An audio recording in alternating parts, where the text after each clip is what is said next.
संकट में साथ देना। यह कहानी एक गांव की है जहां लोग एक दूसरे के सहारे जीवन जीने का तरीका सीखते हैं। एक गांव था जहां लोगों के बीच में अनूठा एक बंधन था। यहाँ के लोग एक दूसरे के साथ मेहनत करते, सहायता करते और एक दूसरे के साथ खुशियों और दुखों को बांटते थे।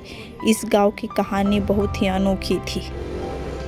एक बार गांव में एक नया आदमी आया। उसका नाम राजा था। राजा बहुत ही निराशाजनक हालत में आया था।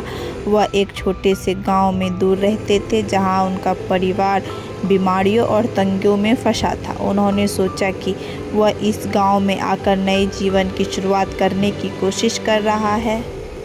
राजा गांव में आकर एक आदर्श बनने के लिए प्रयास करने लगे। वे हर काम में मेहनत करते, दूसरों की सहायता करते और सबके लिए प्रेरणा स्रोत बन गए। दूसरे लोगों की खुशियों और दुखों में भी वे सहभागी रहते। एक बार गांव में बड़ा दुख का समय भी आया जब गांव के मुखिया का बेटा अचानक बीमार पड़ गया। उसकी स्थिति गंभीर थी और उसके परिवार को इलाज के लिए पैसे की आवश्यकता थी, लेकिन गरीबी के कारण परिवार के पास इतनी धनराशि नहीं थी। जब राजा ने इसे सुना, उन्होंने तत्परता से अपनी सभी बचत की राशि का उपयोग करके परिवार की मदद की। वे नहीं चाहते थे कि इस दुखी परिवार कभी भी हमारी तरह जूझना पड़े।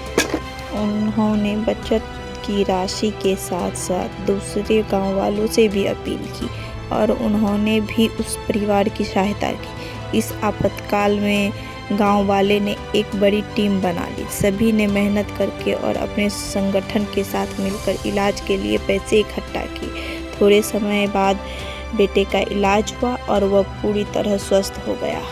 इस घटना के बाद गांव वाले के मदद करने के इरादे एक दूसरे के साथ और भी मजबूत हो गए। यह उनकी सद्भावना की और समर्थन का परिणाम था। वे सभी ने समझा कि दूसरों की मदद करके ही हमारा असली लक्ष्य पूरा होता है। वह गांव अब एक परिवार की तरह था जहां हर कोई एक दूसरे का सहारा था। यहाँ के लोग अपनी खुशियों और दुखों को साझा करते, एक दूसरे की मदद करते और अपने संघर्षों को साथ में झेलते थे। वे सब मिलके इस दुनिया में एक सुंदर और समृद्ध जीवन जीने का तरीका सीख गए।